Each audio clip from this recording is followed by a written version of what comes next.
I jolted awake to the sound of heavy footsteps storming down the hall. My heart hammered as I curled around my belly, shielding my unborn child from the rage I knew was coming.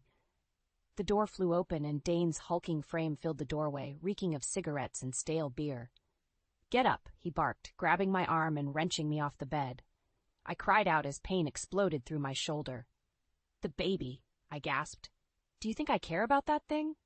He threw me to the floor. "This is my house. You serve me." Tears flooded my eyes. This was not the tender man I had fallen in love with 2 years ago. Dane had shown me affection and stability when I had none, had needed it so desperately after my parents died. My brother Tobin took me in, but soon had a family of his own to provide for. When we met, Dane made me feel safe, hopeful. Now he was a stranger, consumed by rage and jealousy. "On your feet," Dane snapped, kicking me in the ribs. I curled around my belly, shielding the tiny life within. "Please," I prayed my child would be spared from his fury. Dane grabbed my hair and yanked my head back. "Look at me," he bellowed. I obeyed, steeling myself. His eyes, once warm, were now hard and ruthless. "You will learn respect." He drew back his fist. I braced for the impact, for the explosion of pain. Crash! The front door splintered open. Heavy footsteps pounded toward us.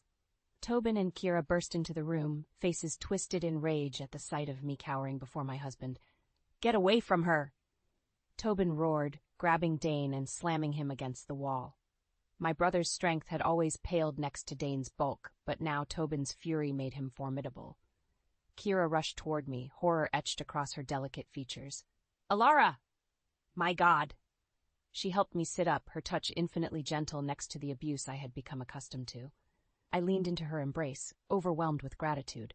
"She's my wife," Dane spat at Tobin. "This is none of your business." "The hell it isn't." Tobin's eyes blazed. "She's coming with us. If you come near her again, I swear to God I'll kill you." I trembled in Kira's arms. Could this nightmare finally be over? Dane wrenched out of Tobin's grasp. For a moment, the two men stared each other down. My husband's eyes promised revenge for this humiliation. But seeing my protectors filled me with something long absent from my life. Hope. Whatever came next, at least I would not face it alone. At least my child would be born free of Dane's tyranny. I placed a hand over my belly, soothing the little flutter within.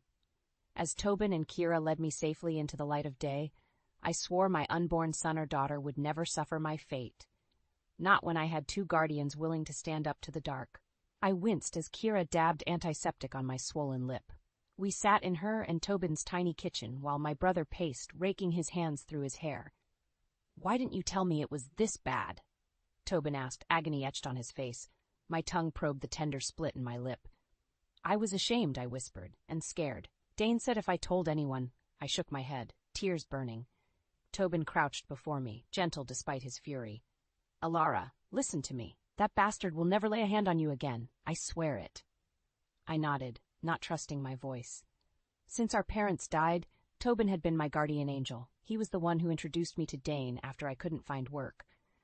My brother only wanted what was best. How could he have known? Fresh tears welled up. I dashed them away, wincing at the throb in my cheekbone. Kira tenderly grasped my hands. "We'll get you and the baby to safety," she said softly. "My sister and Frystone can shelter you both." I shook my head wildly. "He'll find me. He'll." I couldn't finish. Just thinking of Dane's wrath made me shudder. A knock on the door made everyone freeze. Heavy footsteps crossed the porch, then came the splintering of wood. "Alara!" Dane's roar was pitiless. I leapt up, heart hammering. "Like hell," Tobin growled, rolling up his sleeves. He met my terrified eyes. "I'll handle this." He pulled open the door before Dane could break it down. My husband towered on the porch, murderous rage twisting his features. "That little bitch is my property," he spat at Tobin. "She's coming back with me." Tobin didn't flinch. "The hell she is. You come near my sister again, I'll make you regret it." Dane drove his fist into Tobin's jaw. My brother reeled but stayed upright, the fists clenched. Fresh panic flooded me. Tobin was brave, but no match for Dane's ruthless strength. I couldn't let anyone else suffer for my sake. I had to protect this newfound glimmer of hope for my baby's future. Steeling myself, I stepped between the two men. "Please, Dane," I whispered, despising the trembling in my voice. "Don't hurt him. I'll come home with you." Silent tears traced my swelling cheek. Dane grabbed my throat, his lips twisting in a ruthless smile. "That's my good, obedient wife," he purred. Over his shoulder, I watched Tobin's face transform with rage and anguish. But I silently pleaded for him not to act, not when it would cost more than I could bear. I let Dane drag me outside, back into the waiting maw of darkness. Everything in me screamed to resist, but my child's safety had to come first. I could only pray my self-sacrifice would buy Tobin and Kira enough time to stop Dane for good. If not, then may God have mercy on me and my baby, because my husband never would. Dane dragged me back into the apartment, his grip like iron on my arm. He shoved me onto the tattered sofa and stood with arms crossed, glaring down at me. My stomach churned with dread. I rested my palms on my swollen belly as if I could shield my child from my husband's ire. Knowing now that his violence could target even an unborn baby made me sick with fear. "How long?" Dane demanded. I raised my eyes hesitantly. "How long? What?" His hand cracked across my cheek. I gasped, more startled than pained. "How far along is the bastard child you're carrying?" My hand flew protectively to my stomach. My son or daughter was no bastard. This baby was all that was pure and good in my wretched life. 6 months, I whispered, dropping my gaze once more. A malevolent smile spread across Dane's face. "So you lay with another while swearing to be faithful to me?" "Never!" I cried out. "You know this is your child. You know that I have been true." Dane only chuckled darkly. "Come now, Alara. Do you really expect me to believe that pathetic whelp Tobin is man enough to give you a baby when I have failed?" Shock reverberated through me. Tobin? My brother? Comprehension slammed into my core. Dane had always resented Tobin's easy confidence, his effortless ability to provide for his family despite Dane's superior social standing and wealth. And judging by the lustful glances he had thrown Kira's way at our wedding, Dane had envied them their true and easy intimacy. This was merely another manifestation of Dane's jealousy and spite toward my only real protector, the man I considered my true family. I stood on trembling legs, fists clenched at my sides. "Tobin is twice the man you will ever be." I spat with every shred of courage I could muster. I raised my hand and slapped Dane hard across the face. His head jerked sideways. Disbelief flashed in his eyes as his cheek flushed an angry red. I braced myself for his retaliation, but none came. Instead, his lips slowly twisted into a terrifying smile. "Well, well. The mouse finally shows her teeth," Dane purred, rubbing his jaw. "I was beginning to think you'd lost your fire entirely." He moved towards me with sudden speed, backing me up against the wall. With my swollen belly hindering my escape, I had nowhere to go as Dane placed his palms flat on the faded wallpaper beside my head and leaned in close enough for me to smell the coffee on his breath. "Let's make one thing clear, wife," he said, the threat in his voice sending shivers down my spine. "You belong to me now and forevermore, and whatever bastard seed festers in your womb means nothing to me. So you play nice, my pet, or you will learn what true suffering is." Days blurred into weeks as I drifted through a haze of fear and despair. Dane's abuse escalated. It was as if my show of defiance had awakened a sleeping beast within him. Bruises flowered on my arms and back from his rough handling. I hid them under long sleeves, not willing to invite more of his twisted accusations. My only joy came from the flutters deep within as my baby grew healthy and strong, oblivious to the darkness surrounding its arrival. I endured it all in silence, resolute in my vow to protect this innocent life. One night, Dane came home in a drunken rage. I scrambled off the sofa as he stormed through the door and grabbed my arm, his grip crushing. "Worthless bitch!" he roared. "Can't even keep the house clean." He flung me aside and I crashed into the coffee table. Pain exploded through my hip. I curled around my belly, shielding my unborn child from the brunt of the fall. Dane loomed closer, fists clenched. Then came a pounding at the front door. "Alara!" Tobin's voice was a clarion call. My brother threw open the door. Rage etched on his face at the sight of me cringing on the floor. Kira was right behind him. Dane wheeled on them with a guttural snarl. "Get out! She's my property!" Tobin's punch smashed into Dane's jaw. My husband reeled backwards, shock and fury twisting his expression. Tobin grabbed his shirt and slammed him against the wall. "She is my sister!" Each word was punctuated by the impact of Tobin's fist against Dane's face. My brother was slender compared to Dane's bulk, but rage made him formidable. Kira rushed to my side, collapsing beside me. Her hand gently grasped mine. "Alara, we have to go," she pleaded. "Can you stand?" I watched the brawl with detachment, the pain in my hip receding behind the adrenaline flooding my veins. Tobin was buying us time. This was our chance. With Kira's help, I struggled to my feet, one hand supporting my heavy belly. She wrapped her arm around my waist and led me towards sweet freedom, where her car waited by the curb. A roar echoed behind us. I glanced back to see Dane rear up and charge, face twisted in psychotic fury. Before I could scream a warning, he slammed into Tobin's side, driving them both to the floor. "No!" I shrieked. Terror crested and broke as I watched Dane's fists rise and fall, pummeling Tobin where he lay defenseless. Kira and I surged back into the apartment. She grabbed Dane's discarded whiskey bottle and swung with all her might. Glass shattered against his skull and he collapsed sideways with a guttural groan. In the echoing silence, Tobin struggled to rise. Welts and blood masked his gentle features, but his voice was firm as he grasped my shoulder. "It's over, Alara. You're safe now." As we left Dane's broken form behind, I knew my brother spoke the truth. We had weathered the darkness and emerged into dawn's hopeful light. The long road to healing stretched before me, but with Tobin and Kira beside me, I feared nothing, not anymore. Kira pressed a mug of steaming tea into my trembling hands. I sat on their sagging sofa, wrapped in a blanket, still struggling to process the night's events. My brother's face was purpled with bruises, but the set of his jaw was resolute. "Dane will come after us when he wakes," I whispered. Tobin crouched before me, his blue eyes, so like our father's, gentle but determined. "He won't get near you again. I let him fool me once. It won't happen twice." The weight of all they had sacrificed for my sake threatened to crush me. "You can't know that," I pleaded. "You don't know what he's capable of." Kira squeezed my shoulder. "Whatever comes, we'll face together." A pounding on the front door made me jolt, sloshing hot liquid over my shaking hands. Tobin spun, placing himself between me and the sound. Kira's hand slipped into her skirt pocket, fingers wrapping around what I knew to be a compact pistol. The pounding came again, more insistent. Tobin wrenched the door open, muscles coiled to attack, then went rigid with shock. I peered around him to see Dane slumped on the porch, face swollen and stained with blood and dirt. One eye was sealed shut by bruising, and his right arm hung at an odd angle.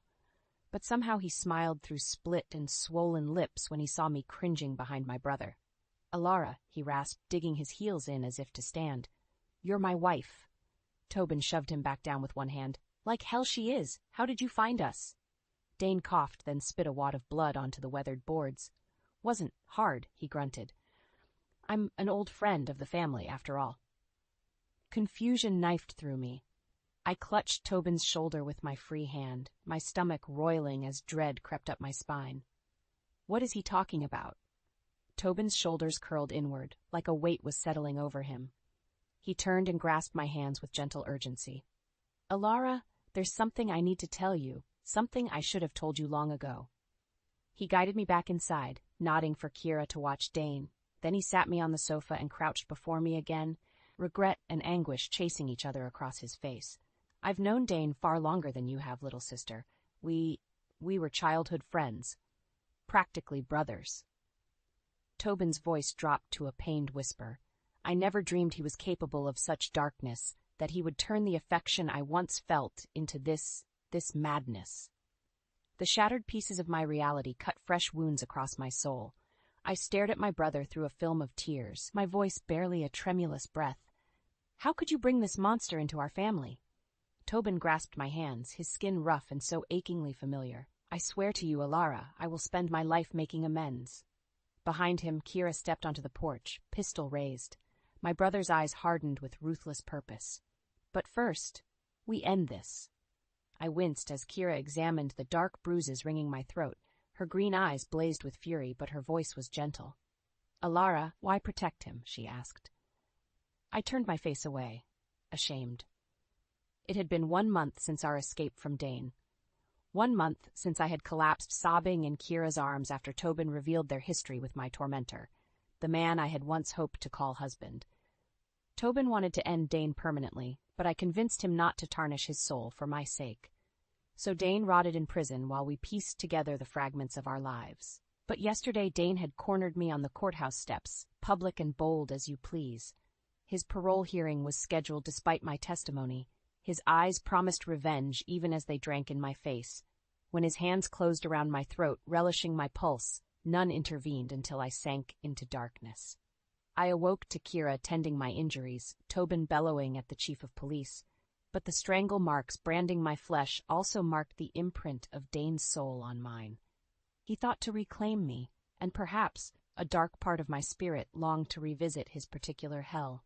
Kira grasped my shoulders. Dane wants you to protect him. Don't give him that power. I shut my eyes against a rush of anguished tears. In my mind's eye I saw the innocent love shining from Dane's eyes when we wed. I heard the whispered promises that bound my heart to his with silken threads, now thorns embedded there for eternity. Suddenly my grief turned to iron in my chest. What had it gotten me but a succession of bruises, walking on eggshells in my own home, flinching at every loud noise? I would carry Dane's fingerprints for life, etched onto my very soul. No more. I dashed the tears away and straightened my spine. Kira watched wariness dawn into pride as she recognized the birth of her ally. Dane took everything from me, I said quietly. Even now he thinks I'm his possession, but no longer. At Tobin's protest, I slipped from the shelter of their apartment the next dawn. I knew where Dane breakfasted those early mornings, where the demons inside him drowned their thirst, if only briefly. I felt his eyes on me the moment I entered, heard his smug greeting as I slid behind his chair in the shadowed corner, felt his shock as I pressed cold metal to his throat and whispered, "This is for every bruise I ever hid, for every night you threatened the life inside me." His sudden pallor was gratifying, the pleading in his eyes even more so. Let him experience one fraction of the powerlessness he inflicted on me for years. "You created a monster," I murmured. "I'll see you buried in cold before I let you crawl back into my thoughts." When I walked back into the dawning light alone, Tobin saw the transformation in my face. His shoulders straightened as he realized the fight flowing bright and fierce in my veins. We would see this through, brother and sister, bound by blood and scars. No ghost would haunt me ever again. I straightened my skirt with sweat-slicked palms, struggling to still the tremors in my hands. The courthouse loomed before me, a monument to justice, about to be served. Tobin gave my fingers a gentle, bracing squeeze. "Are you ready for this?" he asked solemnly. At my terse nod, he pushed open the heavy doors. The cavernous courtroom vibrated with anticipation. I kept my chin high, ignoring the whispers that followed us down the aisle. In my arms, I cradled my infant son, swaddled tightly against my chest. His tiny body anchored me as we took our place behind the prosecutor. The judge entered, black robes swirling. The room rose respectfully. As we sat, the doors behind the bench flew open. 2 officers led Dane in handcuffs to the defendant's table. His glare seared me the moment he entered. I forced myself to meet it steadily, cradling my son closer. Dane's eyes dropped to the bundle in my arms, upper lip curling in a sneer. Then he turned away, leaning casually back in his chair to survey the audience with an air of bored indifference. My testimony was brutal in its honesty. I recounted every horror of our marriage in vivid detail, the manipulation that lured me in, each humiliating abuse, his vow to make my child suffer for my imagined sins. "He is a monster," I finished quietly, "one who hides behind a mask of civility and charm, but beneath lies the heart of a soulless coward." Dane merely examined his nails, but the tightening of his jaw revealed my words had hit their mark. Exhibit by exhibit, we built the irrefutable case against my husband. Hospital records showed old injuries consistent with abuse. Witnesses attested to seeing Dane attack me in public. The gun Kira had used to subdue him during my escape bore only Tobin's clean prints. Dane's confident expression slowly shifted to incredulity, then fury as his web of lies collapsed around him. At the first crack in his superior mask, vindication roared within me. I watched, spine ruler straight, as he took the stand in his own reckless defense. Dane painted himself the long-suffering husband to an unfaithful wife. His son was no child of his, he claimed. My infidelity had invited punishment. "Lies!" The word ripped from my throat before Tobin could restrain me. Every eye turned my way, but I only had eyes for Dane as I gently handed my son to Kira. Then I stalked forward, my entire body shaking with outrage accumulated from years of silence. You dare stand there and besmirch what you have brutalized? My voice echoed off the arched ceilings. The only falsehoods spoken here are falling from your forked tongue. I spun to appeal to the stony-faced jurors. What is the word of a pregnant woman, one who has only shown compassion her entire life, against that of a proven violent offender, of a man whose charm and standing make his threat all the more sinister? My words dropped into absolute silence, but for my son's soft gurgle.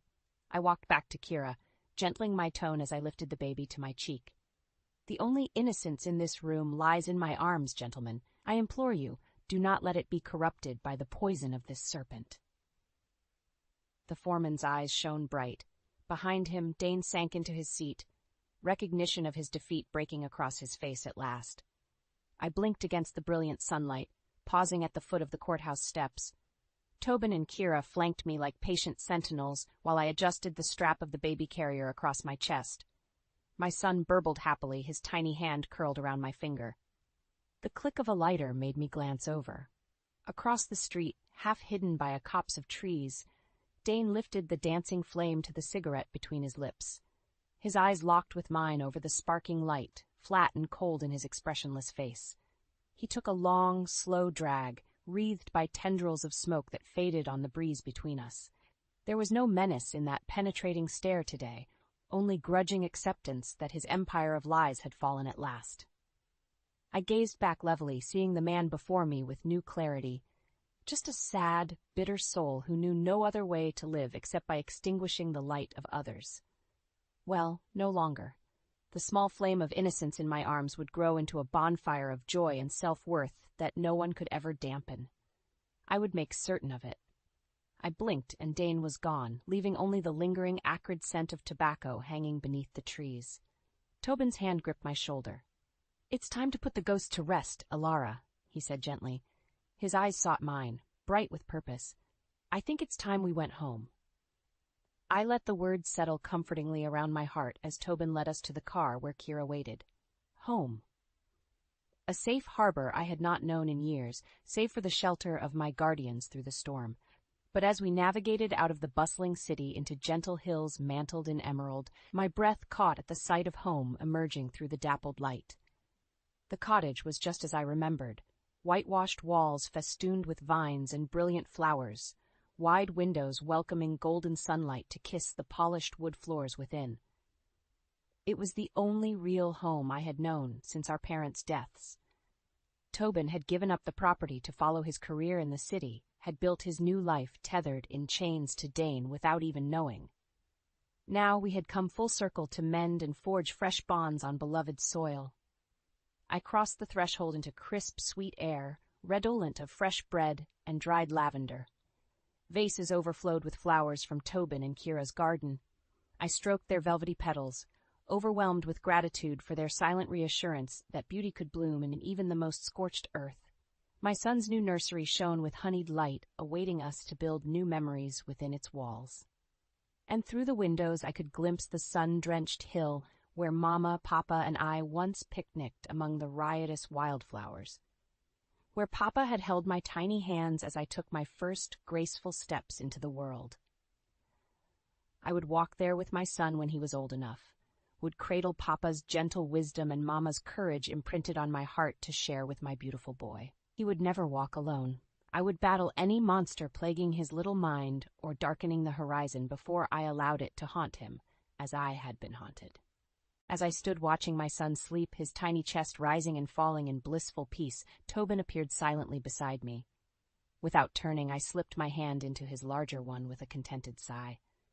The ghosts were fading now with the breaking dawn, stripped of their power at last. My battle was won. But the war wages on, as long as light remains to fight the encroaching dark. I rested my head on Tobin's shoulder, floating on a sea of calm I had never expected to feel again. But with family surrounding me and nourishing the seeds of myself I had feared lost forever, I could weather any storm yet to come. My second chance, our second chance together, had only just begun. The president of the company where my husband works turned out to be my uncle. We invited the president to our wedding, and I reunited with my uncle after a long time. I wondered what kind of person Tyler had chosen, but you're nothing special, are you? You don't even come close to my charm. But I decided not to mind that. My name is Kristen. I will soon be 31 years old. I graduated from university and worked for a food manufacturer. I have always loved cooking and was fulfilled working in a field I enjoyed. When I was 25, I met Tyler, who would become my husband, at a local eatery I frequented. I loved the taste of this restaurant and visited 3 times a week. Tyler was there alone and seemed new to the restaurant, unsure of what to order. Seeing him like that, I spontaneously recommended a dish to him. The recommendation is the rolled omelet. Surprised by being suddenly spoken to, Tyler looked shocked but then smiled and thanked me. At that moment, I felt a spark for him. From that day on, Tyler became a regular at the restaurant. And whenever we met, we dined together. After discovering we were the same age, we started talking informally. Want to share this salad? One day, Tyler surprised me by suggesting we share food from the same plate. Something we hadn't done before even while dining together. Tyler, do you say that to everyone? Your girlfriend will get mad. Embarrassed, I overreacted, but then Tyler looked at me seriously. I don't have any, so will you be my girlfriend? Thus, after about a year of meeting, we started dating. We usually had a date at my house because he wanted to eat my cooking. Having a home date and eating my girlfriend's cooking is the best, Tyler would say, filling his mouth with food. I cooked a lot for him, and I loved seeing him happily clearing the plates one after another. I learned after we started dating that Tyler was quite a big eater. He had been eating modestly at the restaurant because it cost money. Honestly, Kristen's cooking is the best in the world. I want you to cook for me every day when we get married. Tyler was the kind of person who would say such things without any embarrassment. Although I tried not to take his words too seriously, I naturally started thinking about marriage. He was the same age as me but had a cute and caring nature that made me want to look after him. That's why, when I was with him, I naturally took on a more responsible role.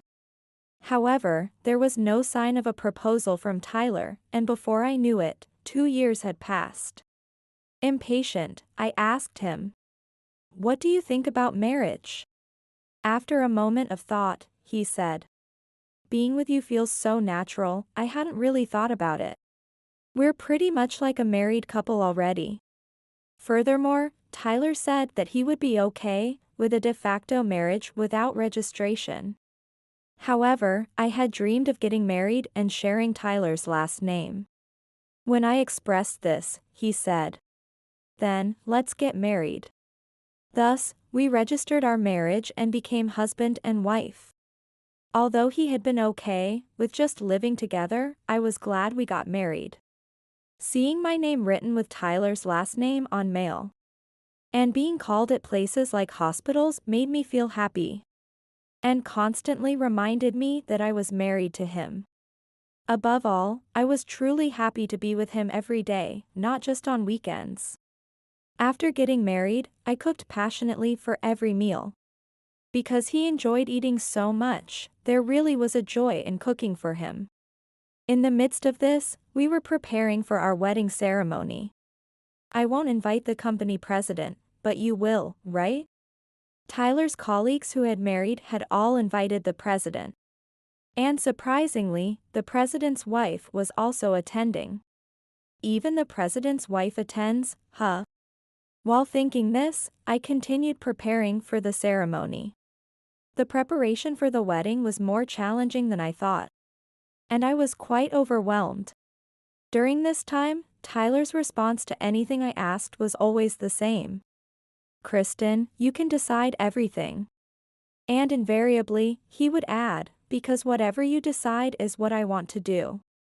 However, these words were not at all pleasing to me. Maybe because he wasn't focused on marriage. He had absolutely no interest in the wedding ceremony. We would have a wedding ceremony just because I wanted to. But he didn't help with the preparations at all. Losing patience, I said. At least let's choose the menu together. Since Tyler loved eating, I thought he would enjoy deciding on the menu with me. However, he grimaced and said, "It's best to let the people at the venue decide that."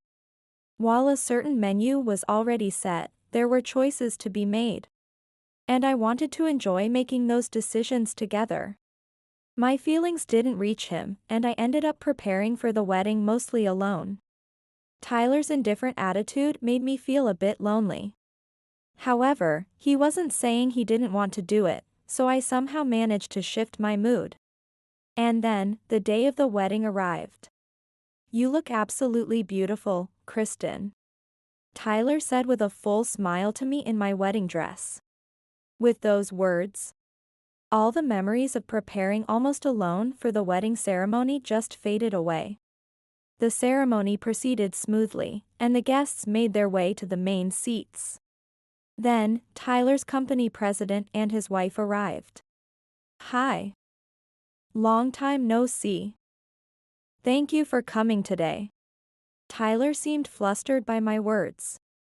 "Hey, Kristen. This is my company's president, you know." The president's wife, standing next to him, also looked puzzled by my words. I had no idea it was Kristen's wedding. The president, slightly tipsy from the drinks, laughed out loud. He called me by my first name, and Tyler was taken aback. "Tyler, you really didn't pay attention to the wedding details, did you? The president of your company is my uncle. When I was making the guest list at my parents' house, my father saw the list and said, 'Tyler works at my brother's company?' Turns out, Tyler worked for the company managed by my uncle, my father's brother. I had been close to my uncle when I was little.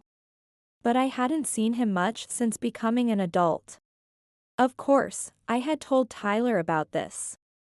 However, he seemed to have forgotten since he hadn't paid much attention to the wedding details. 'Tyler, please take good care of my precious niece. I will do my best even more now.'" Tyler straightened up as he said this to my uncle, which was somewhat amusing. The three of us were having a lively conversation, when the president's wife loudly cleared her throat to make her presence felt. "So Tyler's bride is a relative of my husband? Well, that makes us practically family." While saying this, the president's wife looked me over as if sizing me up. So, I instinctively thought, I might not get along with this type. However, I smiled and said, "We look forward to getting along with both of you." She then proudly stated, "Tyler is a rough diamond I discovered."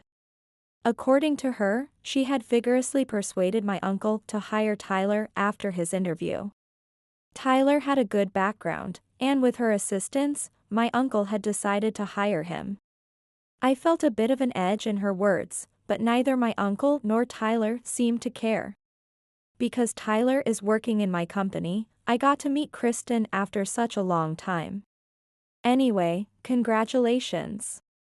Saying this, the president cheerfully returned to his seat. However, his wife lingered, leaned close to me, and whispered.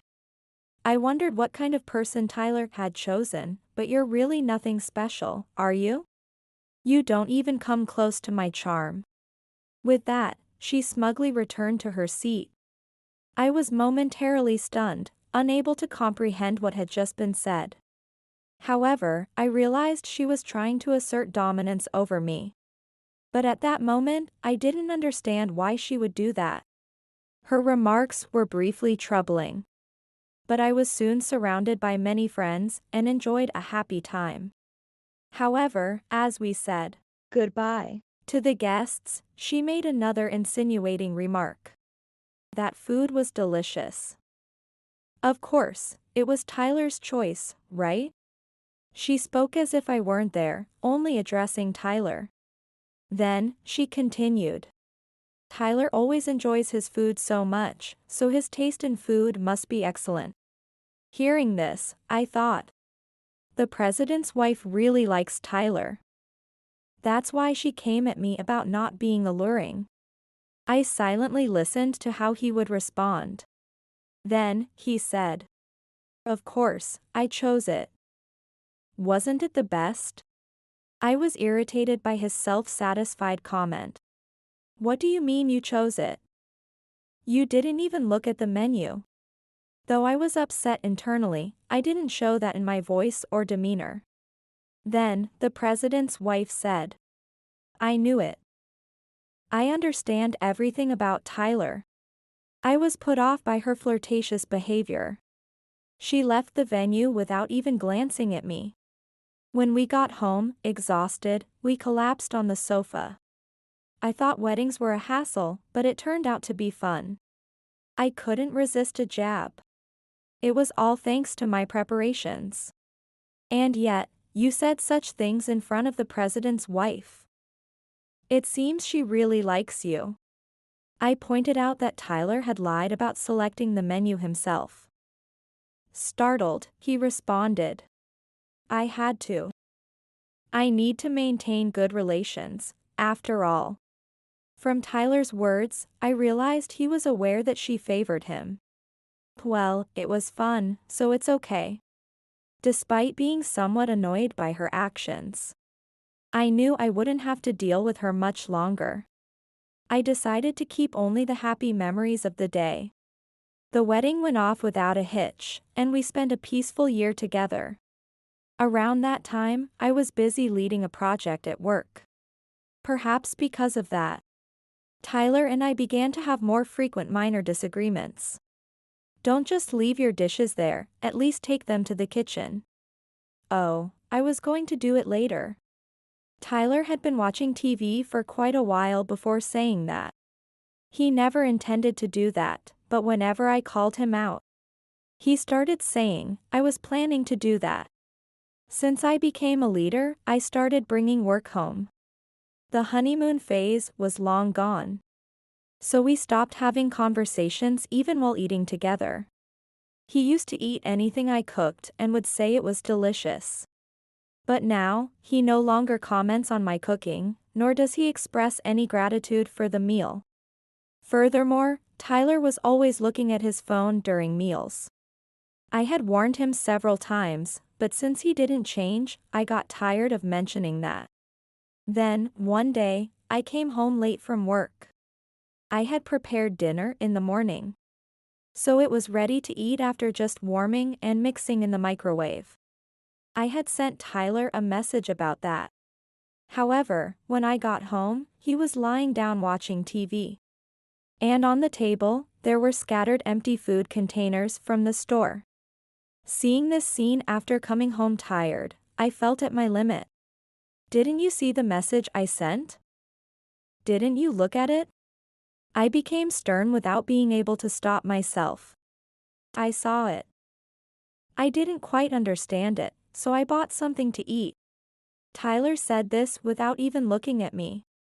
I wanted to yell, "How could you not understand that explanation?" But I held back and said, "At least clean up after yourself when you eat." Of course, his reply was this: "Oh, I was going to do it later." At these words, I ironically became calm and said, "Okay, then do it later." And I went to take a bath and went straight to bed. The next morning, the table was still as it was last night. But I no longer had the energy to nag Tyler. I cleaned up the table and headed to work on my day off. As my work progressed well and I felt fulfilled, I couldn't manage household duties like before. Even so, Tyler never took the initiative to help. I had asked him several times to cook or do laundry, but of course, he had never done that. When I pointed this out, I always ended up hearing the usual, "Oh, I was going to do it later." I had grown to dislike these words and decided to stop expecting anything from him. Gradually, he began to eat out more. But that was fine. I was tired of coming home to see scattered empty food containers. This lifestyle continued for about half a year, and I turned 30. I came home tired that day, having completely forgotten it was my birthday. Surprisingly, the room was dark, and I thought Tyler might already be asleep. As I was about to turn on the living room light, a loud noise suddenly erupted. I closed my eyes in surprise. Then, cautiously opening my eyes, I saw Tyler standing with crackers. There was a cake with 30 candles on the table. "Kristen, happy birthday." I was too surprised to speak. We've been missing each other lately. I've reflected on that. Tyler cared about our strained relationship and wanted to improve it, starting with my birthday. Hearing his feelings, I reflected too. Sorry for being so busy with work and not having much time. Thus, we reconciled and celebrated my birthday joyfully. It felt like we were back to the old days, and it was truly fun. From that day, I tried to finish work as early as possible. I also reflected on not being able to face Tyler because I was too caught up in work. So, I tried not to take on too much work and asked others for help to create some breathing room. As a result, I naturally felt lighter and was able to be kinder to Tyler. Our conversations increased, and the home felt brighter. However, this happiness didn't last long. A few months after my birthday, Tyler had reverted to doing nothing again. Thinking this couldn't go on, I decided to cook a lot of his favorite dishes. "I made all your favorites today, and I even bought some nice alcohol." I actively tried to engage Tyler. However, he coldly said, "I'm not in my 20s anymore, I don't eat this stuff anymore." Saying this, he threw all the food I had prepared into the trash. I was too shocked to say anything. Tyler had been drinking quite a bit while I was cooking.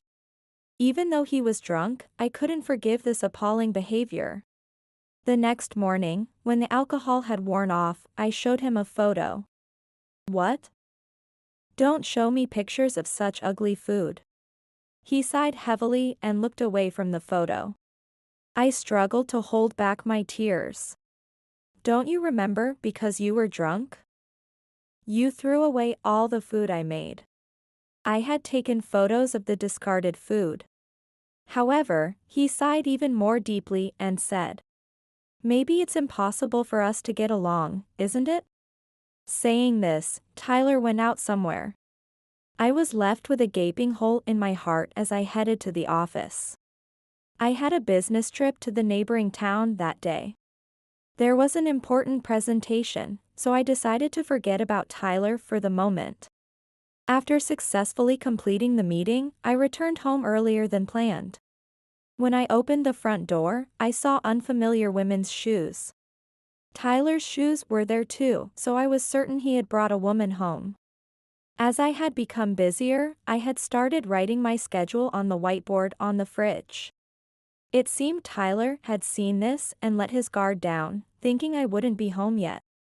I activated my camera to take evidence of the affair and held my breath. Peeking into the living room, I saw the company president's wife Gina and Tyler engaged in a certain act.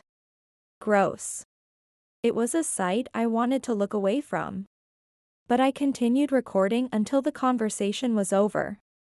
Once I had enough evidence on video, I left the house. Then, I headed straight to a cafe. I started up the laptop I had brought with me and edited the video I had just shot. Then, I sent the video to a certain place. Later, I returned home at the scheduled time. Of course, Gina was no longer there, and Tyler was lying down watching TV. Imagining the scene I had just witnessed and what would happen to him next almost made me laugh. However, I maintained my composure and carried on with life as usual. The next morning, after Tyler went to work, I followed him out of the house. That evening, when I returned home, he was sitting in the living room with a gloomy expression. "What's wrong?" I asked him, knowing full well why he was upset. "Calm down and listen. It seems like there's a hidden camera in the house." I was shocked by his statement, and seeing my reaction, he continued. But I can't find the camera anywhere. Looking around, there were signs that the house had been searched. Tyler had been desperately searching for the hidden camera. What exactly was recorded? I asked Tyler, and he fell silent. It was understandable. Embarrassing footage of him had been captured. Then, the doorbell rang, and Tyler answered it. President, and the president's wife. Why are you here? I smiled mischievously and said.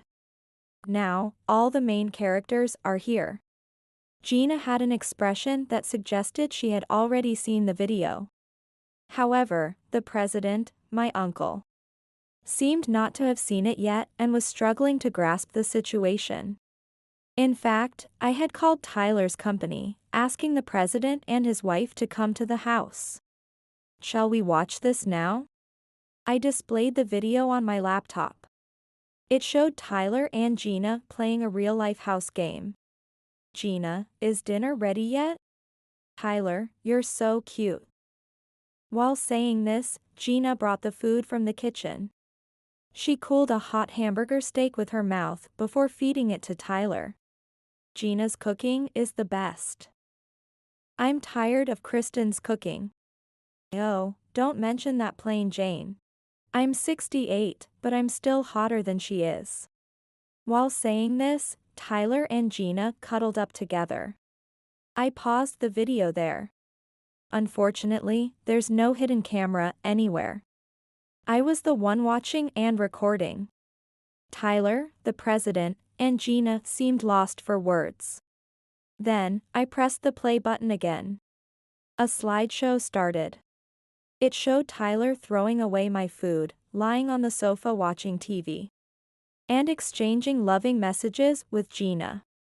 Then I said to my uncle, "It seems you haven't seen it yet. But I sent this video anonymously to the company's inquiry email. I had requested that they not inform the president yet. And it seemed they had honored that request." My uncle was visibly disappointed, realizing his wife and his employee were in an inappropriate relationship.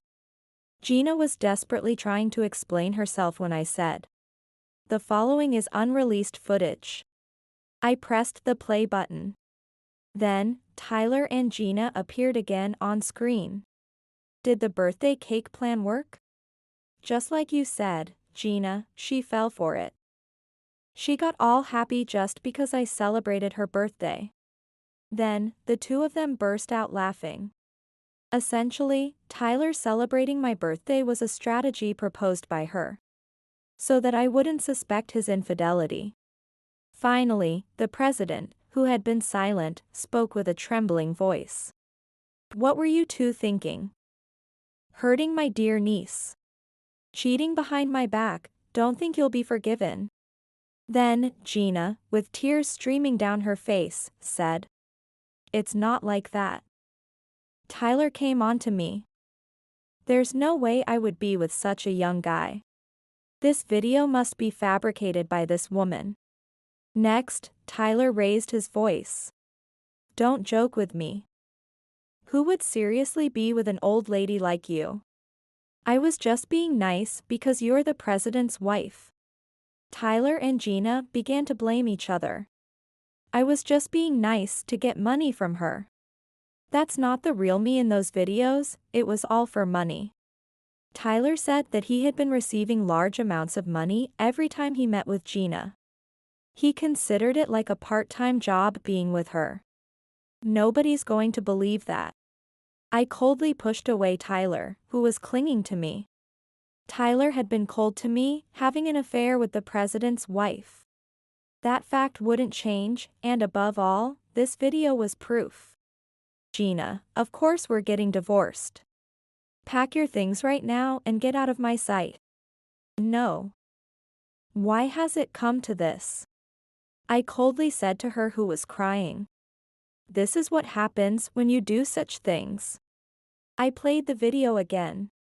That's when Tyler smashed the computer. This destroys the evidence.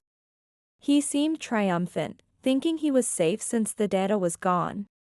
But the president sternly told him, "What are you talking about?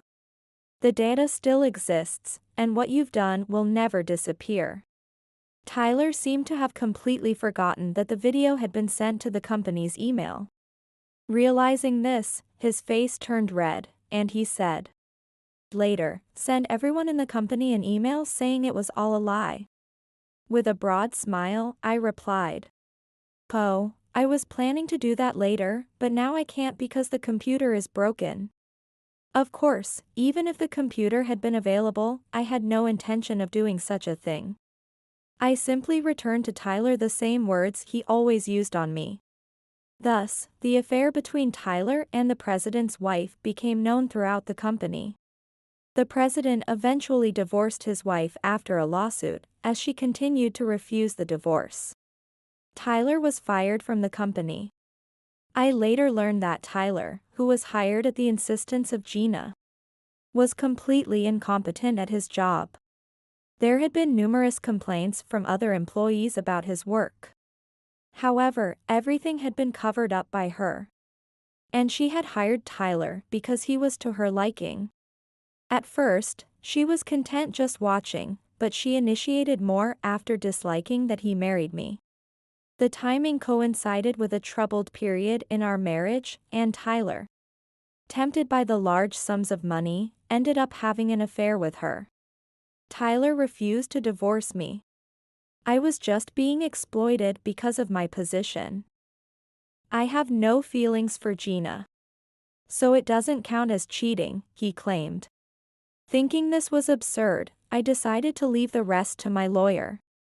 Although it took time, I was eventually able to get a divorce. Abandoned by the president, the two of them decided to live together. But to him, Gina just looked like an ordinary old woman, who was no longer the president's wife. Bothered by her aging odor, he couldn't stand to live with her and left the house. She was left completely devastated and lived alone. Tyler got re-employed but kept getting fired because he was incompetent. The computer was company property, so I made sure he paid compensation for it. On my end, I steadily climbed the career ladder, and my salary increased significantly. Although the workload and responsibilities increased, I genuinely enjoy my work. I regretted sending the video to my uncle's company initially. But instead, I was thanked by my uncle. The divorce allowed him to rid himself of his extravagant spending wife and fire Tyler, who was unpopular among other employees. Since then, the company atmosphere has improved, and the business has been thriving. I plan to continue enjoying my favorite cooking and living a bright life. I'm Rachel, a 32-year-old who used to think that fairy tales had happy ends. When I met Mark, the guy who would become my husband, 3 years ago my life took an unexpected turn. This is our story, an apparently flawless marriage serving as the backdrop for a journey of love, trust, and ultimately betrayal. I was destined to find the corner cafe on a typical Tuesday morning. Holding a John Grisham book, I became engrossed in the realm of legal thrillers. At that point, Mark showed up. It didn't take long to notice him. Although he exuded confidence, there was an enticing warmth to his smile. "Hi, is that the most recent work by Grisham?" he inquired, gesturing to my book. His tone was kind and full of sincere interest. "Yes, I've just started," I replied, pleasantly surprised by how easy our discussion flowed. He's always a good read. We struck up a conversation that flowed as we discussed our favorite authors. Mark had a funny and charming sense of humor that always made me smile. Ours picked up speed, making us feel more like two newly acquainted acquaintances than old buddies catching up. In the weeks that followed, Mark and I grew closer.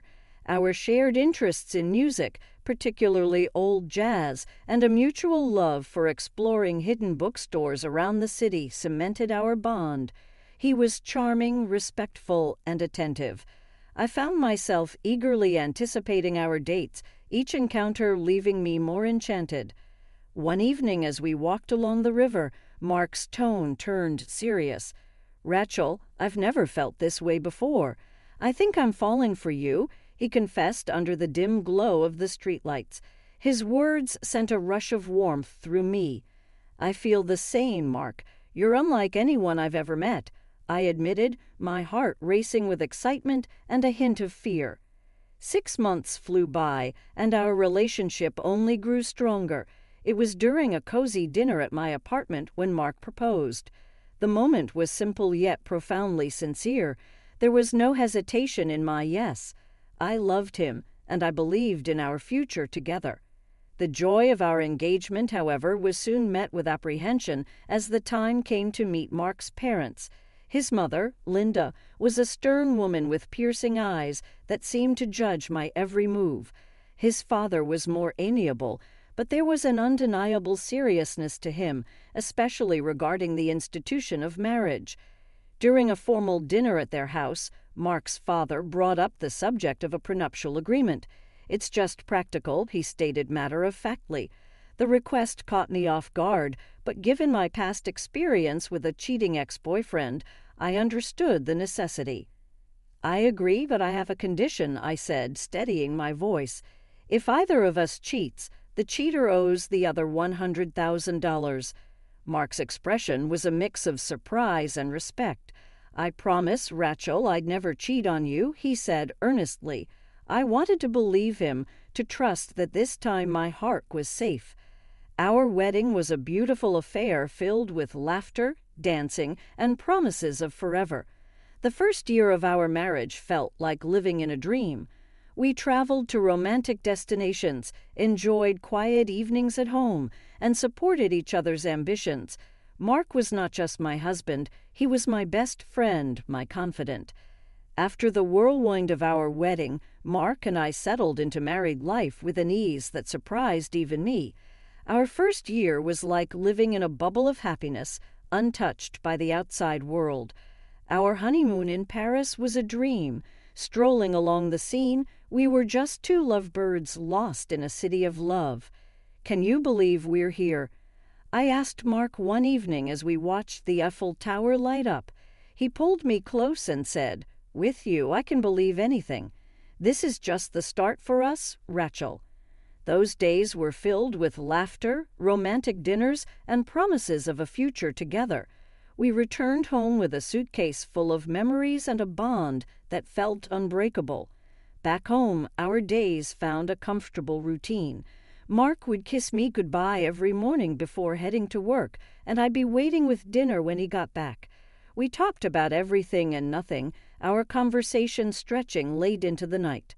One night, as we were cleaning up after dinner, Mark said, "You know, I never thought I'd be this happy just doing mundane stuff like washing dishes." I playfully splashed some water at him. "That's because you've got an amazing wife. It's all about good company," he laughed, catching the water in his hands. "Absolutely. Best decision of my life, marrying you." Despite our happiness, there was a growing pressure from outside, the expectation of starting a family. At family gatherings, Mark's mom, Linda, would often drop not-so-subtle hints. "So when are we going to hear some good news?" Linda asked one Sunday lunch, her tone laced with expectation. I tried to brush it off with a joke. "Oh, you'll be the first to know when there's news."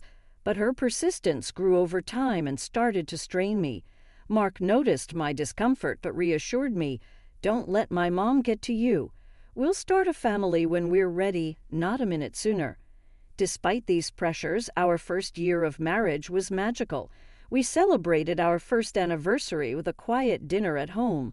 Mark surprised me with a necklace I had admired months ago. "Happy anniversary, Rachel.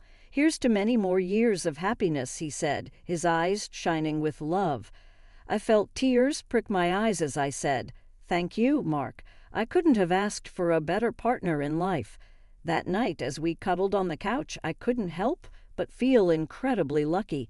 I had a husband who loved me, a cozy home, and a future that seemed bright. As our second year of marriage began, the pressure from Mark's family, especially his mother Linda, started to take a toll on me. It wasn't just about starting a family anymore. Her criticisms seeped into every aspect of our lives. Linda had a way of making her disapproval known, often under the guise of helpful comments. Every visit became a nightmare for me. One afternoon, as I was setting the table for lunch, she walked into the kitchen and eyed the spread with a disapproving frown. "Is this what you're serving? A bit simple, don't you think?" Linda remarked, her tone dripping with disdain.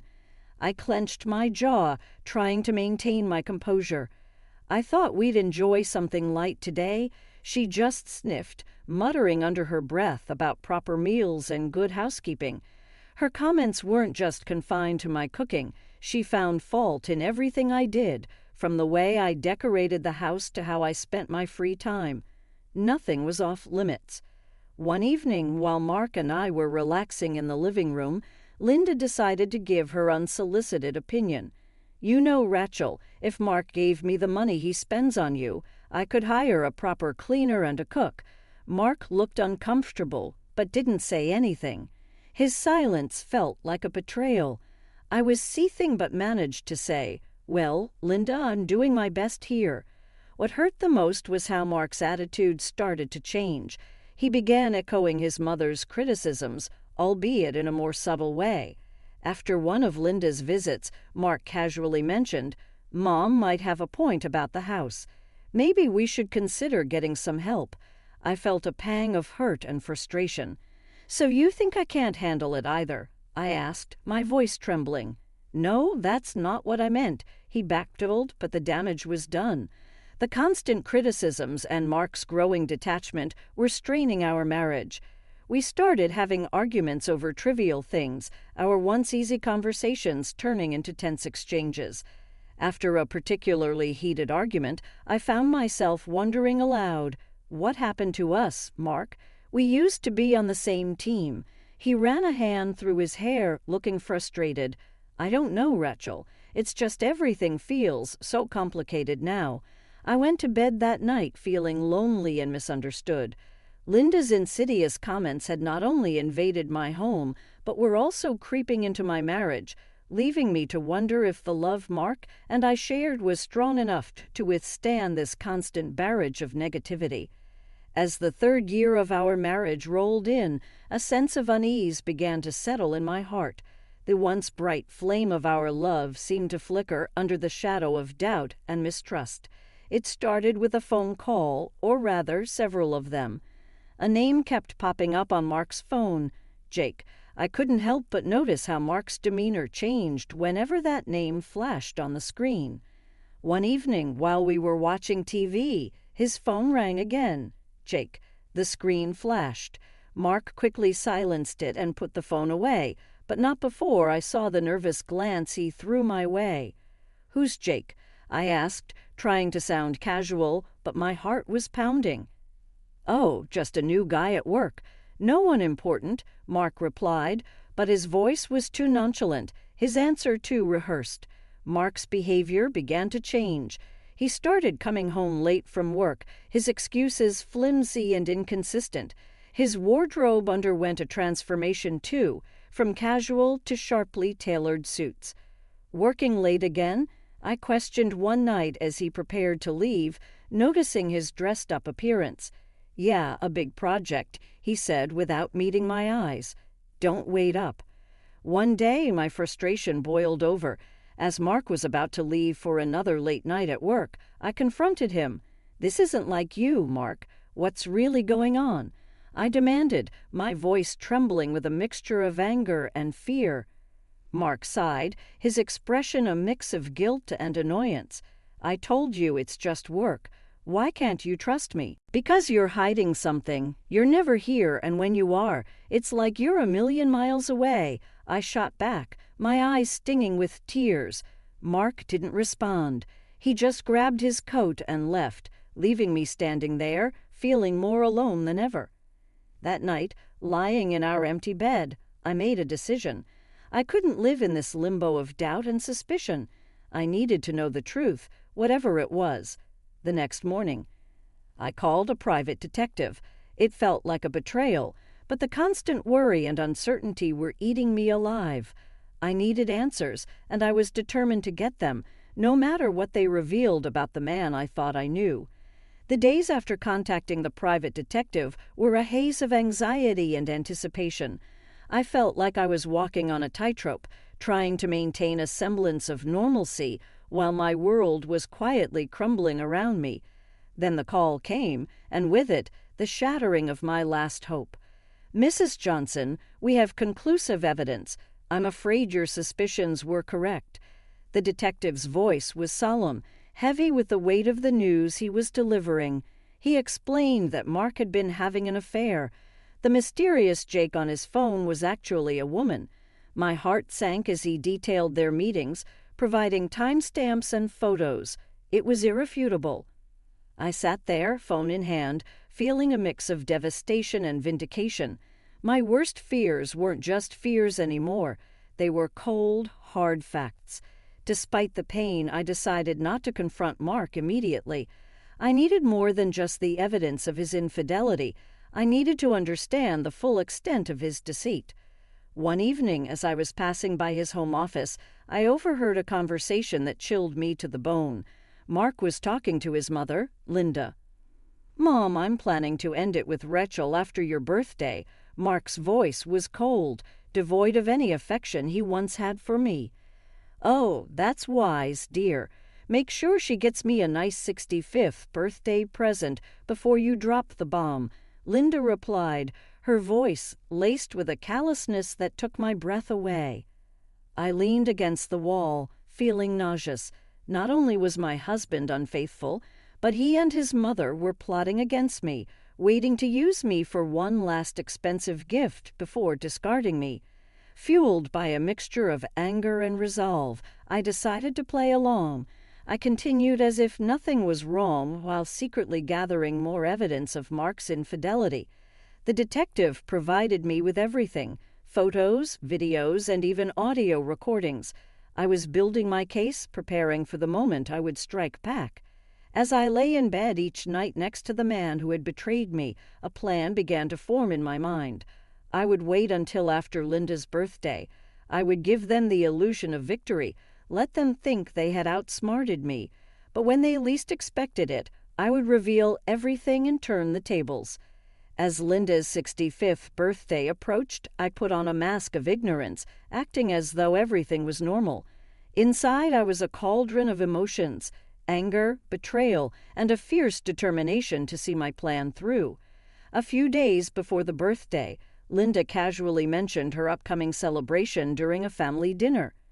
"So, Rachel, I'm expecting a grand 65th birthday. You must have planned something special for me," she said with a saccharine smile, clearly anticipating a lavish gift. Keeping my emotions in check, I replied with faint enthusiasm, "Of course, Linda. I've arranged a dinner at the city's most luxurious restaurant. It'll be a night to remember." Her eyes lit up with glee, not realizing the trap I was setting. "Oh, how wonderful. I can't wait. Just a small family gathering, right?" "Yes, very intimate and exclusive, just for close family," I confirmed, my words laced with hidden irony. Later that night, Mark approached me, a hint of suspicion in his voice. "That's quite a generous plan for Mum's birthday. Are you sure about this?" I looked at him, maintaining my composure. "Absolutely. It's a significant birthday, and I want to do something special for her." Mark seemed appeased, but I could tell he was puzzled by my willingness to indulge his mother. As the day of the dinner drew near, I took care of the final arrangements. I confirmed the booking in Linda's name, rechecked the guest list, and made sure everything was set for the grand evening. I was playing the dutiful wife and daughter-in-law, but underneath the facade, I was ready to expose the betrayal and deceit that had been festering in our marriage. The night before the dinner, as I lay in bed, I couldn't help but feel a twisted sense of satisfaction. I was hours away from turning the tables on Mark and Linda. They thought they were using me for one last benefit before discarding me. Little did they know, I was the one controlling the game now. The evening of Linda's 65th birthday was set in a luxurious restaurant. Every detail was meticulously planned to reflect the grandeur of the occasion. As Linda reveled in the opulence, I played the part of the gracious daughter-in-law, masking my inner turmoil with a practiced smile. As the dinner drew to a close, the waiter presented the bill, $4,500. I reached for my card with a steady hand, my heart pounding in my chest. After swiping the card, I glanced around the table, seeing Linda's satisfied smirk and Mark's uneasy expression. "Thank you for such a wonderful evening, Rachel. This is truly generous," Linda said, her voice dripping with insincerity. It was then that Mark leaned in, his voice laced with mockery. "By the way, Rachel, I want a divorce." The words hit me like a physical blow, but I refused to let them see my pain. Linda, seizing the moment, chimed in sharply. "Well then, I guess you should leave. This is a family gathering, after all." Without a word, I stood up and left the restaurant, my dignity intact, despite the turmoil inside. As I walked away, I pulled out my phone and swiftly canceled the payment.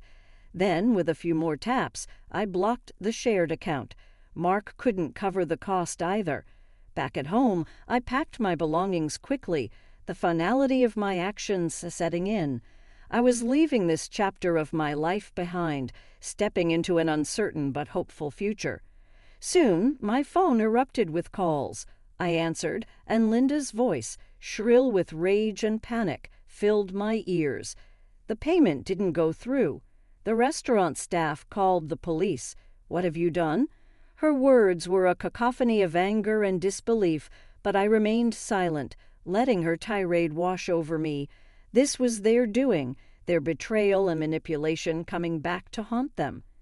After hanging up, I looked around the empty house, a place once filled with dreams and love, now just a hollow shell.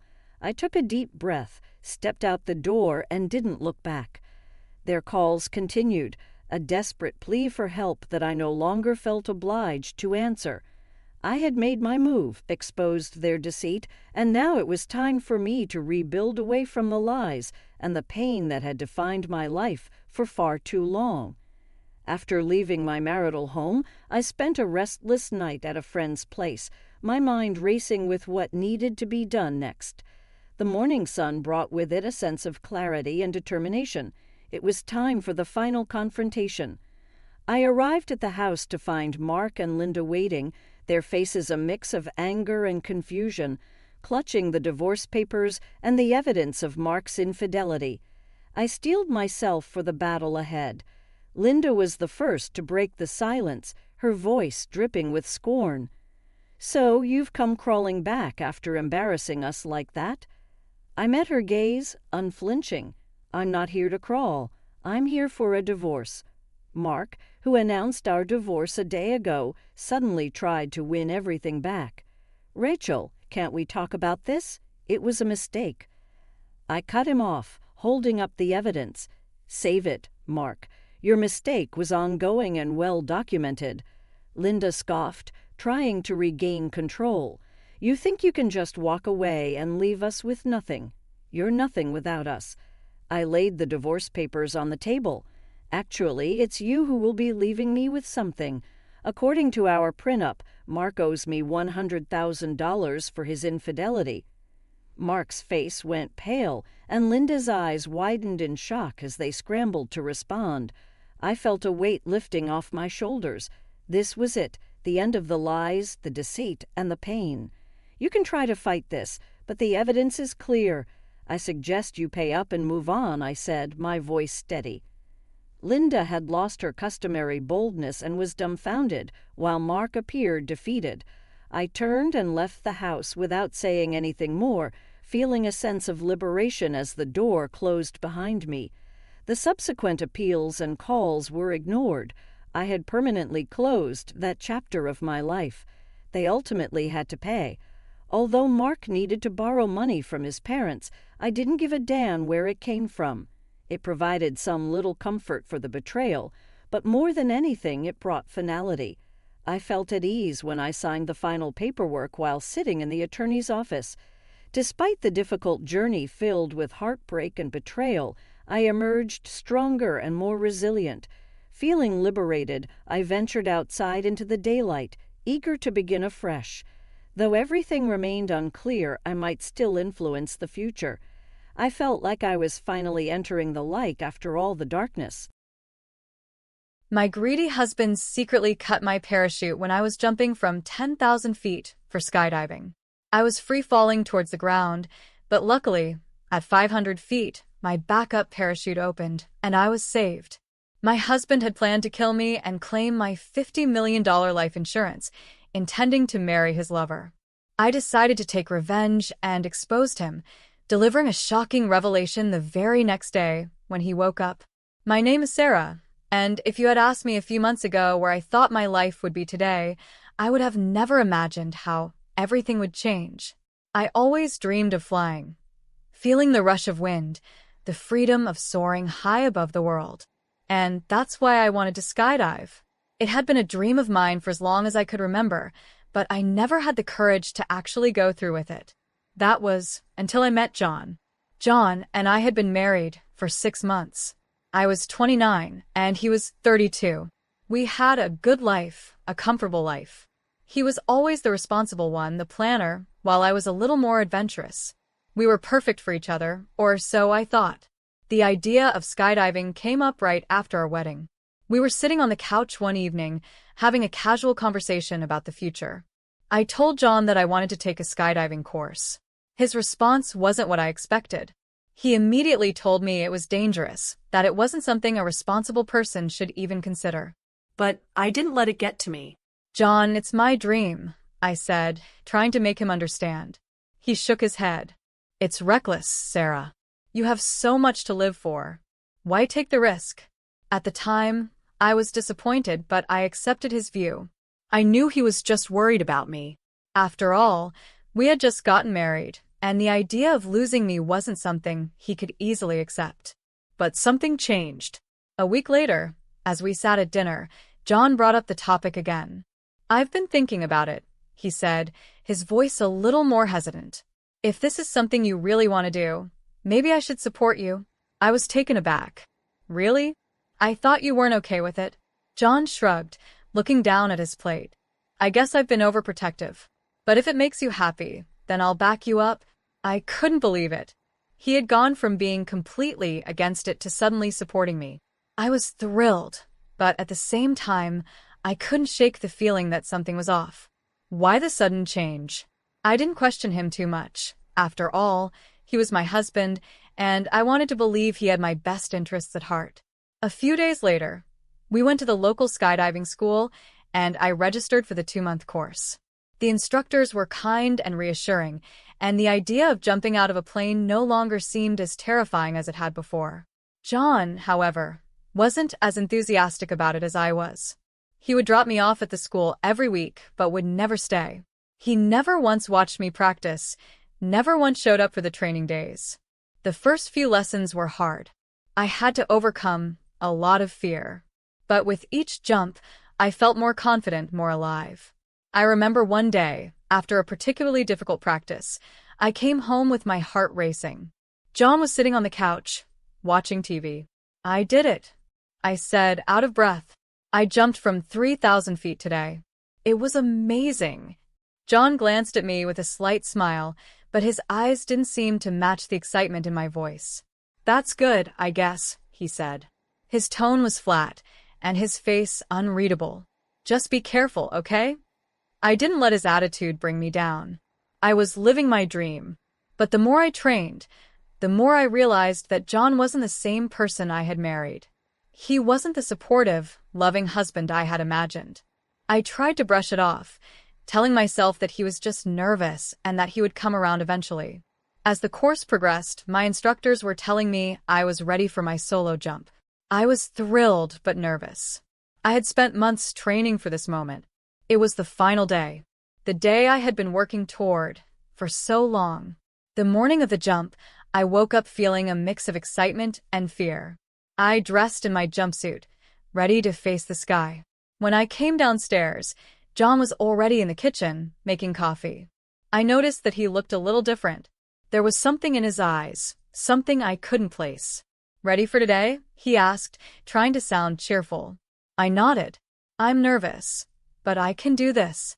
John didn't say much more, and we drove to the airstrip in silence. When we arrived, I saw the plane waiting for me. My instructor, Steve, gave me a thumbs up. I felt a rush of adrenaline. But John wasn't as excited as I was. "Are you sure you want to do this, Sarah?" he asked, his voice low. "I've been preparing for this moment for months," I replied. "I'm ready." He didn't respond. We both climbed into the plane, and I could feel the tension between us.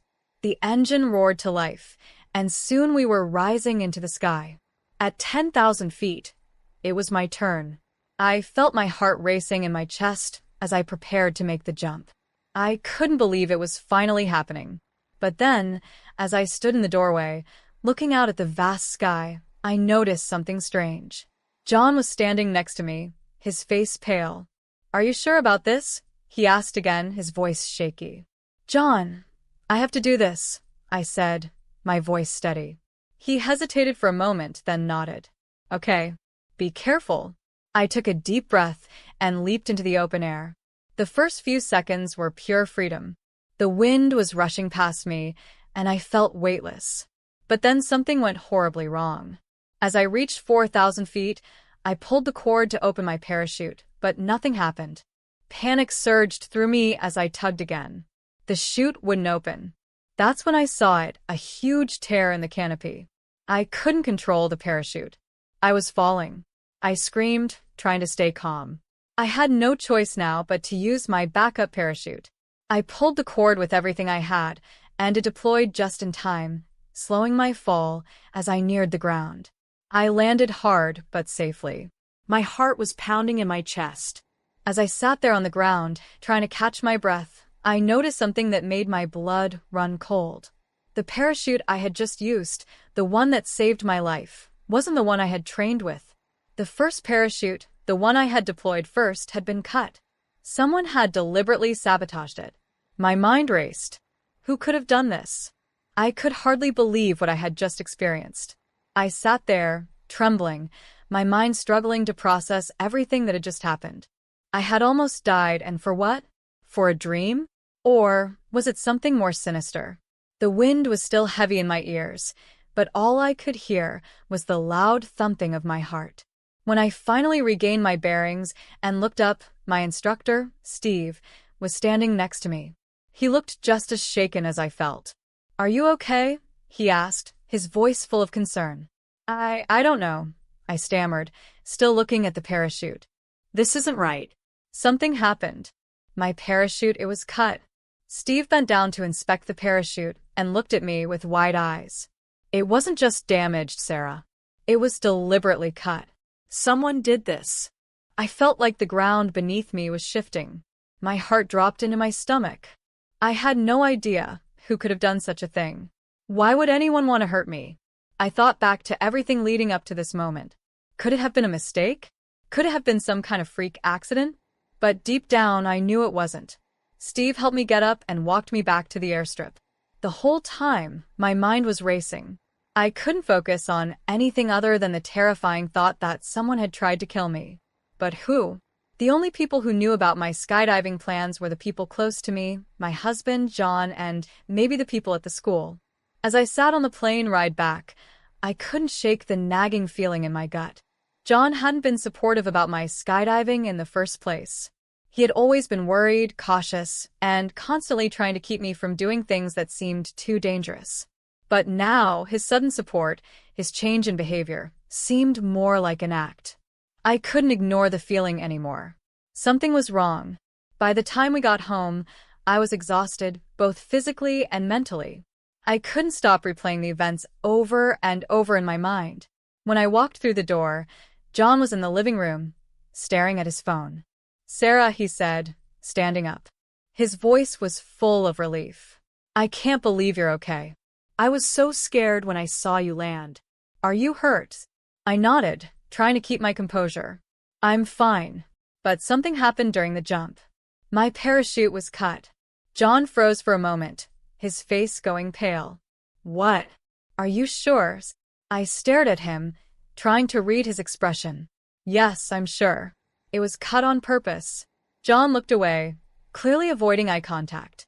That's insane. Who would do something like that? I could hear the shakiness in his voice, but it didn't reassure me. I wanted to believe him, I really did, but I couldn't shake the feeling that he knew more than he was letting on. Later that night, after dinner, I decided to check my phone. I was still shaken, but I needed to figure out who was behind this. That's when I saw it, a text message on John's phone. I hadn't meant to snoop, but the message stood out. The sender was someone named Luna, and it was clear from the angry tone that something was going on. I opened it, and my blood ran cold. Luna was John's secretary at work. I had met her a few times, but never really thought much of her. The message was full of rage, demanding to know why the plan was ruined and how Sarah is still alive. My heart started to race. The words on the screen were chilling. Luna was angry because the plan had been messed up because I hadn't died. I clicked through the entire conversation, my hands shaking. I couldn't believe what I was reading. Luna and John had been talking about me, about killing me. They had planned to sabotage my parachute, to make it look like an accident so they could inherit my $50 million life insurance policy. I felt the world slip out from under me. My own husband, the person I had trusted most in this world, he had been planning to kill me. I didn't even know how long I stood there, staring at the messages. Everything around me felt distant, like I was watching my life unfold from a place I couldn't reach. My legs were shaky as I walked to the living room, where John was sitting, staring at the TV. I stood there for a moment, the phone in my hand, my mind spinning. When I finally spoke, my voice was tight with disbelief. "John, what the hell is this?" I asked, showing him the messages. His face drained of color as he saw the text. For a moment, he didn't say anything. The silence between us was unbearable. I don't know what you're talking about," he muttered, his voice trembling. "Luna's just messing with you." I couldn't believe it. My hands were shaking, and I could feel my pulse pounding in my ears. I had trusted him with everything. How could he deny this? How could he stand there and lie to my face after everything I had just uncovered? I threw the phone on the coffee table. "Don't lie to me, John. I know what you've done. You and Luna, you planned this. You tried to kill me." His eyes darted around the room, as if looking for an escape. But there was nowhere to run. He was caught. I took a deep breath, trying to keep my composure. I had to get out of this house, out of this relationship. This wasn't love. This was betrayal. "Sarah, wait. It's not like that," John said, his voice desperate. I didn't. But I didn't want to hear his excuses anymore. I couldn't. The betrayal was too much. I turned around and walked out of the room, heading straight for the door. I didn't know what I was going to do next, but I knew I couldn't stay. Not with him. Not with the man who had tried to take everything from me. I left the house that night, my heart racing as I slammed the door behind me. I didn't know where I was going or what I was going to do, but I couldn't stay there. I couldn't stay in the same place as the man who had tried to kill me. As I walked down the street, the cool night air hit my face, but it didn't feel refreshing. It felt cold, just like the betrayal I had just uncovered. I didn't want to be alone, but I didn't want to go back to John either. I needed someone I could trust, someone who would believe me. That's when I remembered my old friend, Claire. She had been my best friend for years before I even met John, and she was now a police officer. She always had a way of calming me down, and I needed that more than ever. I made my way to her house, not bothering to call. I needed to get there quickly, and I wasn't sure how long I could keep it together. When I arrived, Claire was sitting in her living room, flipping through papers. She looked up, surprised to see me standing in her doorway. "Sarah," she said, her voice filled with concern. "What's wrong? You look like you've seen a ghost." Without saying a word, I walked in and sat down on the couch. Claire immediately noticed something was off. She sat beside me and gently placed a hand on my shoulder. "Talk to me," she said softly. I couldn't hold it in any longer. My voice cracked as I told her everything that had happened, from John's sudden change of heart about the skydiving to the sabotage of my parachute. I showed her the text messages between John and Luna, and Claire's face darkened as she read them. "Sarah, this is..." She trailed off, shaking her head. This is serious. You need to be careful. I nodded, feeling a mix of anger and fear. I don't know what to do, Claire. He's my husband. How could he do this to me? And Luna, his secretary. I thought she was just a friend. Claire's expression hardened. I know you're in shock, but we need to act fast. You're lucky to be alive, Sarah. We need to get proof of what's been going on. If what you're saying is true, then you've been the victim of a very serious crime. I wiped my eyes, still trying to process everything. But how? How do I prove it? I have the messages, but it doesn't feel like enough. Claire was silent for a moment, thinking. I can help with that. Let me get the department involved. We'll start an investigation. It felt like a small relief, but my stomach was still in knots. What had started as a dream had turned into a nightmare. I had to make sure John paid for what he'd done, and Luna too. They couldn't just get away with it. They had to be stopped. Claire immediately got to work. She made a few calls, talking to her colleagues in the police force. She arranged for an investigator to look into the situation. I felt a small sense of hope that maybe, just maybe, justice could be served. But I couldn't stop feeling the weight of the betrayal on my shoulders. My entire world had turned upside down in just a few days. The next morning, Claire called me again. She had some news. Sarah, we've got a lead. One of the trainees from the skydiving school, he was recording some video footage of his own jump the day you had yours. He didn't think much of it at first, but he realized something wasn't right when he saw John near your parachute before you jumped. My heart skipped a beat. You're telling me there's a video? Yes, Claire said, her voice firm. It's not much, but it's enough.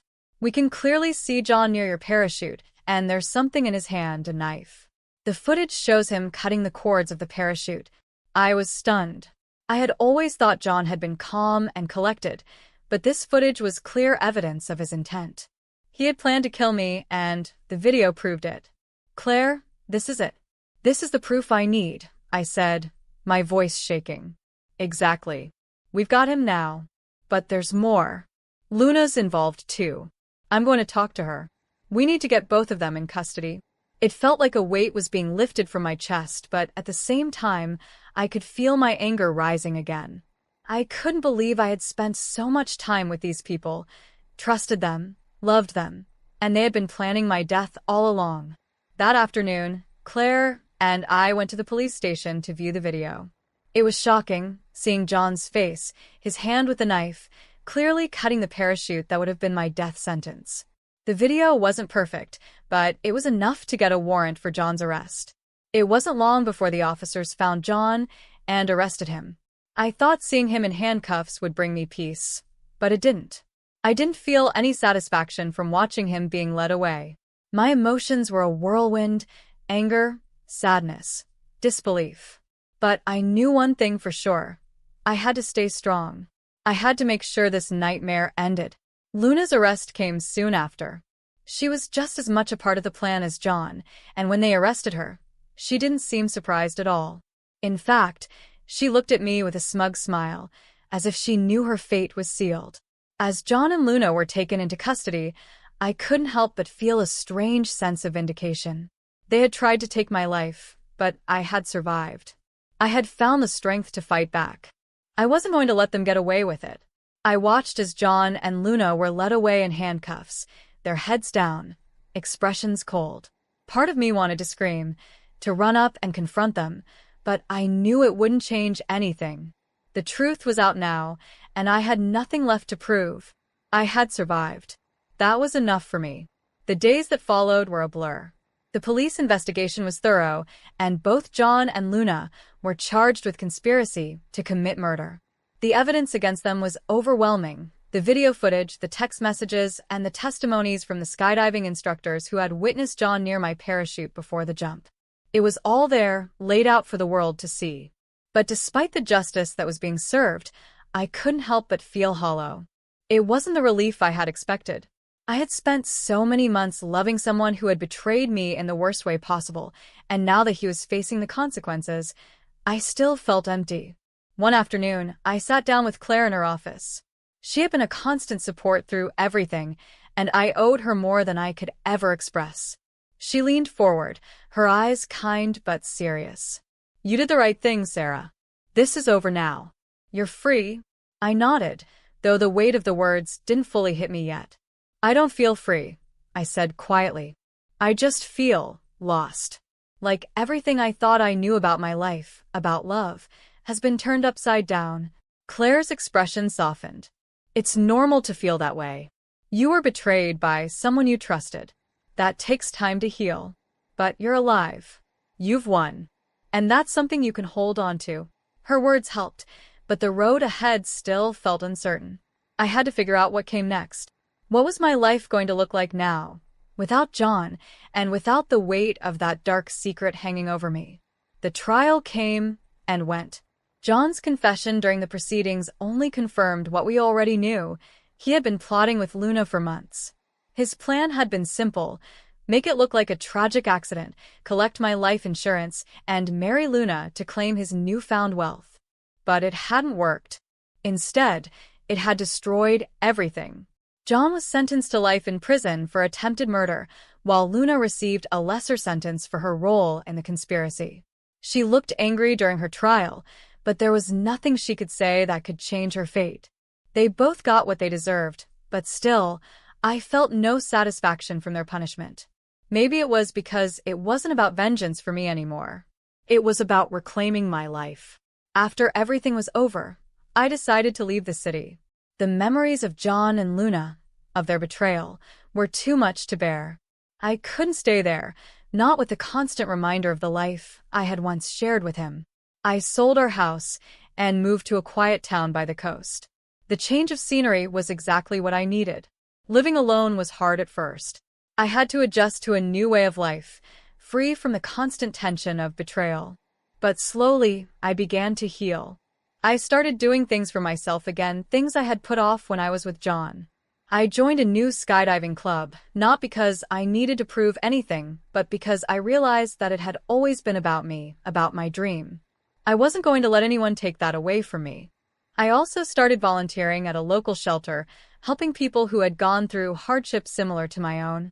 It was my way of giving back, of finding purpose in the aftermath of everything that had happened. But there was something else that I had to face, something I hadn't anticipated. The money. The $50 million life insurance policy that John and Luna had planned to steal. It was mine now, but for the first time, it felt like a burden. I had always thought of it as a safety net, something that would secure my future. But now, it felt tainted, as though it was a reminder of what they had tried to take from me. I decided to donate a large portion of the money to various causes, helping women who had been victims of betrayal or who had gone through traumatic experiences. It wasn't the same as getting back what they had tried to take, but it was the only way I could make peace with it. It was my way of turning something dark into something good. As the months went by, I found a new sense of peace. I was no longer the woman who had been betrayed, the woman whose life had almost been taken. I was Sarah, a woman who had survived, who had fought back, and who had come out stronger on the other side. It was hard to forget, but I knew that I couldn't live in the past forever. My future was waiting, and I wasn't going to let anything, especially not John or Luna, hold me back. I had my life back, and that was all that mattered. The sky was wide open now. And this time, I was flying for me,